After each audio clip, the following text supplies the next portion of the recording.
കഴിഞ്ഞ ദിവസങ്ങളിലായി ഉണ്ടായ അതിശക്തമായ മഴയെ തുടർന്ന് വിവിധ ഭാഗങ്ങളിൽ വെള്ളക്കെട്ട് രൂപപ്പെട്ടുള്ളതിനാലും മഴ മുന്നറിയിപ്പ് നിലനിൽക്കുന്നതിനാലും വിവിധ സ്കൂളുകളിൽ ദുരിതാശ്വാസ ക്യാമ്പുകളായി പ്രവർത്തിക്കുന്നതിനാലും വിദ്യാർത്ഥികളുടെ സുരക്ഷ മുൻനിർത്തി നാളെ ബുധനാഴ്ച വിവിധ ജില്ലകളിലെ വിദ്യാഭ്യാസ സ്ഥാപനങ്ങൾക്ക് അവധി പ്രഖ്യാപിച്ചു.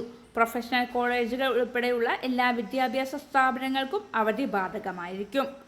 വയനാട്, ആലപ്പുഴ ജില്ലകളിലെ പ്രൊഫഷണൽ കോളേജുകൾ ഉൾപ്പെടെയുള്ള മുഴുവൻ വിദ്യാഭ്യാസ സ്ഥാപനങ്ങൾക്കും അവധിയായിരിക്കുമെന്ന് ജില്ലാ കളക്ടർ അറിയിച്ചു. അംഗനവാടികൾക്കും ട്യൂഷൻ സെന്ററുകൾക്കും അവധി നൽകി അറിയിപ്പ്. എന്നാൽ കോഴിക്കോട് ജില്ലയിലെ ദുരിതാശ്വാസ ക്യാമ്പുകളായി പ്രവർത്തിക്കുന്ന എല്ലാ വിദ്യാഭ്യാസ സ്ഥാപനങ്ങൾക്കും മാത്രമായിരിക്കും നാളെ അവധി എന്ന് ജില്ലാ കളക്ടർ അറിയിച്ചു. ജില്ലയിൽ ശക്തമായ മഴയുടെയും പ്രതികൂല കാലാവസ്ഥയുടെയും പശ്ചാത്തലത്തിലാണ് അവധി നൽകിയിരിക്കുന്നത്. സ്കൂൾ അവധി പ്രഖ്യാപിക്കുന്നത് അത്ര എളുപ്പമല്ല എന്നും അതിന് പിന്നിൽ ഒരു രാഷ്ട്രീയയുടെ അധ്വാനമുണ്ടെന്നും സോഷ്യൽ മീഡിയ സമ്മർദ്ദമല്ല, സുരക്ഷയാണ് മുൻഗണന എന്നും കോഴിക്കോട് കളക്ടർ MS മാധവിക്കുട്ടി പറഞ്ഞു.